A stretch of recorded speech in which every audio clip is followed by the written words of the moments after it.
Bugatti, which is clearly in half. We did the impossible. But now it's going to get a lot harder because everything from now on is building the car and fixing it. For months, Matt Armstrong's Bugatti project looked like an impossible success story. Millions watched him prove the experts wrong. But now, a new controversy threatens to overshadow everything he built. Because when lawyers become involved, the story is no longer about a car. It becomes about who is telling the truth. And hidden somewhere between the contracts, the accusations, and the millions of views is a detail that could change everything. A $6 million wreck nobody wanted to touch. If you have been following any of this in the last few weeks, you already know the temperature has changed completely. The car at the center of it got finished. The car runs and drives. And then, almost the moment it did, Alex started telling a very different story about what happened behind the scenes between him and Matt. The car at the center of all this is a Bugatti Chiron Pure Sport, and it belonged to a Miami content creator named Alex Gonzalez, who goes by FXLXG online. Alex is a day trading personality, the kind of guy who builds an audience by being loud and bold and impossible to ignore. And one afternoon, he took this hypercar out and crashed it during a stunt. The damage was brutal. The front end took the hit head-on. The airbags fired. The carbon fiber structure cracked. The headlights and that famous Bugatti horseshoe grille were destroyed. And deep inside, the transmission took damage so severe that a Bugatti technician was flown in all the way from France just to look at it and declare it beyond independent repair. Listen to the number the insurance company put on this. At one point, the quote to fix this car sat at $1,700,000. The car was totaled, handed a salvage title, and shipped off to Copart, which is basically the auction graveyard where wrecked cars go to be picked apart. The world of drivable Chiron Pure Sports had just dropped from 60 cars down to 59, and as far as Bugatti was concerned, that was the end of the story. Most people would have walked away and cashed the insurance check.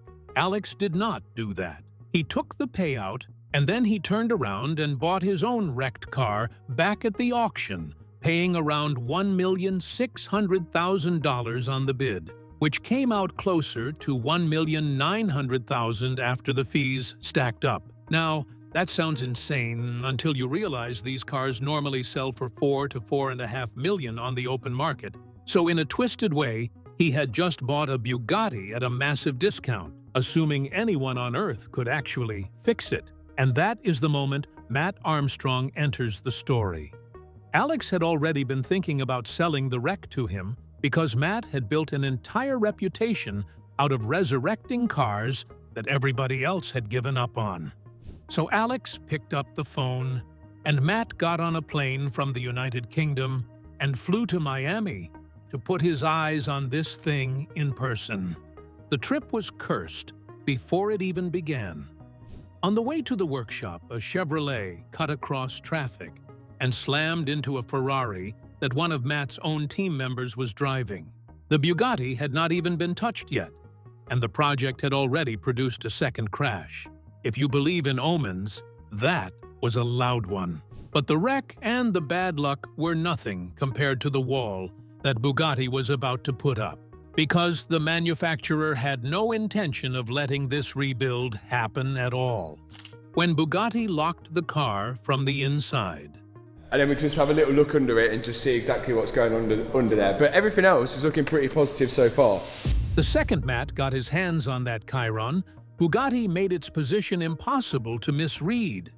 The company locked the vehicle identification number of the car. In plain English, that means no authorized Bugatti dealer anywhere on the planet would sell parts for that specific vehicle. Not a headlight, not a bolt, nothing. This was not some accident or a stuck order in a computer. This was a deliberate decision. Bugatti had decided that this car was not going to be rebuilt anywhere except their own factory in Molsheim, France, and locking the VIN was how they enforced it. Every official road to getting parts was sealed shut before Matt had even picked up a wrench. Sit with how big a problem that is.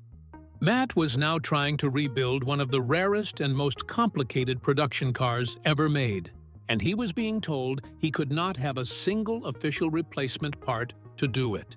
The headlights, the hood, the grille, the transmission pieces, the airbags, all 10 radiators, every bit of it was suddenly off limits.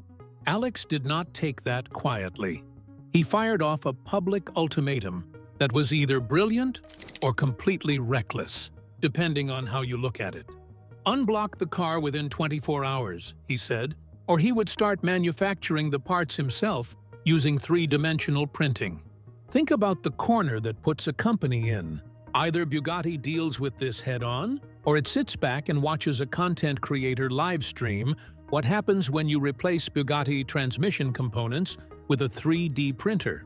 And here is the part that nobody could have scripted. Mate Rimac, the chief executive of Bugatti, personally reached out to Alex in a private message that Alex then made public. Rimac told him not to 3D print the parts and confirmed that the car was no longer blacklisted. Then Rimac went further and posted a video of his own, addressing the whole circus directly. In that video, Rimac pushed back on the noise online. He said most of what people were repeating about Bugatti service costs simply was not accurate. He said there are only 2 places in the entire world with the specialized equipment and training to separate the rear subframe from the monocoque, which is the exact step you need after a major crash to expose all the hidden structural damage. He said the gearbox housing had shattered and the carbon fiber monocoque was structurally compromised. And he raised a genuinely chilling point about what could happen if those repairs were done wrong on a car designed to reach the speeds this one can. Rimac also tried to kill the rumor that a set of Bugatti headlights costs $150,000, and he made what he called a fair offer to repair the car at the factory, an offer he says Alex turned down. Reading between his words, Rimac believed Alex picked the independent rebuild because it made better content, not because it made better financial sense. Matt's response to all of this was almost funny in how stunned he sounded. He said on camera that it was absolutely mental that the chief executive of Bugatti was watching his videos and had made a response video about him. He was not being dismissive. He was genuinely rattled, but he was also crystal clear about one thing. The car was not going to France, and his reasoning was the kind of thing that lands instantly with anyone who has ever felt small against a big institution. Once that car goes to Molsheim, he said it stays there. Then they rip it apart, find more problems, and the price just keeps climbing. The question was never whether Bugatti could fix it. The question was whether anyone would ever see the car again. So Matt made his choice. He was going to rebuild a Bugatti that Bugatti had locked him out of, with no factory parts, in a private workshop, in front of millions of people. And what he managed to pull off next is the reason this story matters at all. The rebuild that embarrassed the factory. The Bugatti part, so I completely ignore the 54B and we're going to go with the 880-841C. Here is where Matt Armstrong stopped talking and started proving people wrong. And honestly, this is the part of the story I find the most satisfying, because it exposes how much of that hypercar mystique is just marketing. The transmission was the first real test. Rimac had said only 2 places on Earth could split the car to reach it. So what did splitting this impossible car actually require? Matt pulled off the airboxes and found 14 structural titanium bolts holding the front tub to the rear drivetrain frame. He removed those bolts, disconnected the battery terminals, the coolant lines, and the electrical looms, and the 2 halves of the car came apart. It needed patience and a careful, methodical hand. It did not need a magical machine that only exists in France. The crash had pushed the engine forward and crushed a coolant pipe, which exposed even more damage that nobody could see until the car was opened up. The real obstacle, The thing Bugatti pointed to as the deal breaker was a damaged bracket sitting between the engine and the gearbox. And Matt's team solved it in a way that almost feels like a magic trick. They 3D scanned the original part, converted that scan into a computer model, and then machined a brand new replacement out of a solid block of aluminium. Matt was careful to explain just how unforgiving this was. If any of the crank sensors on that new bracket sat even slightly out of position, the engine would run badly, refuse to start, or behave erratically under boost. This was precision down to the millimeter, done outside the factory by a team the factory said could not do it. They welded the transmission mount back in and used the same 14 titanium bolts to put the two halves of the car back together. It was not all smooth. During reassembly, a crank sensor got stuck and would not turn far enough to connect its plug, a problem that normally means splitting the entire chassis apart all over again. Instead of doing that, Matt cut a small access opening so the team could reach the sensor without taking the whole car apart a second time. That little moment tells you everything about this whole project. It was not pretty the way a factory fix is pretty. It was scrappy, it was documented, and it actually worked. And the deeper they went, the more the curtain slipped. Matt found that the airbag problem could be solved using two airbags from an Audi A3 that were perfectly compatible with the Bugatti system. Let that sink in for a moment. A piece of safety equipment in a multi-million-dollar hypercar shares its guts with a regular Audi hatchback. He even pointed out that the accelerator pedal on this $2 million car was just a piece of molded plastic, not the billet aluminum the price tag would have you believe. By March, the car was running again, and shortly after that, it rolled into gear and moved under its own power, which Bugatti had not expected either. Matt said the whole thing proved something he had believed all along. These manufacturers do not want someone like him fixing a car like this, not because it cannot be done, but because an independent rebuild done in public and done successfully tears a hole in the story of exclusivity they sell so expensively. But here is the angle almost nobody is talking about, and it is the thing that turns this from a feel-good rebuild into a genuine legal nightmare. Matt did not just embarrass Bugatti once, he did it twice, and the second time, he found a secret hiding inside the car that may explain why everyone with a lawyer is suddenly so interested in him. The secret hidden inside every Bugatti. While the Chiron was soaking up all the attention, Matt had quietly bought something else. A repossessed Bugatti Veyron, the older sibling of the Chiron from the same company, and it came to him with a list of problems. It would not go into gear. It was misfiring. A radiator was leaking. The wiring to the gearbox pump had been literally baked by heat until the plastic casing crumbled. Matt investigated the no-gear problem, an issue that appeared to indicate a serious mechanical failure, and discovered it was caused by a single blown fuse. After replacing the fuse, which cost only $3, the Bugatti was able to move again. What seemed like a major repair turned out to be fixed with a simple $3 part. When he called Bugatti to buy parts for the Veyron, he got the exact same answer he got with the Chiron. The company would not sell parts to anyone outside its authorized service network. The car would have to come to them. Matt called this a legal loophole, a tool that lets the manufacturer block any independent rebuild of its cars, no matter how skilled the owner is or how much responsibility they are willing to take on. But the Veyron handed Matt something far more dangerous to Bugatti than a complaint. It handed him proof. As he dug into it, he discovered that a huge number of the parts inside this Veyron were standard Volkswagen Group parts. And that makes sense once you remember Bugatti is owned by the same parent company that builds Volkswagens, Audis, and Porsches. He found accumulator tanks shared with the humble Volkswagen Lupo. He cross-referenced the spark plugs to standard NGK units you can buy at any parts store. That heat-baked gearbox pump turned out to be the same unit used in the folding roof mechanism of an Audi A5.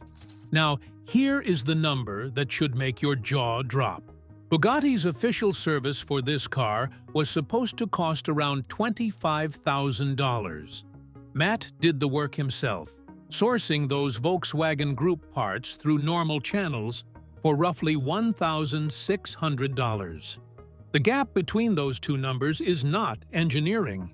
It is not some secret science only Bugatti technicians understand. It is the brand name and the tight grip the company keeps on parts and service so that premium price can survive.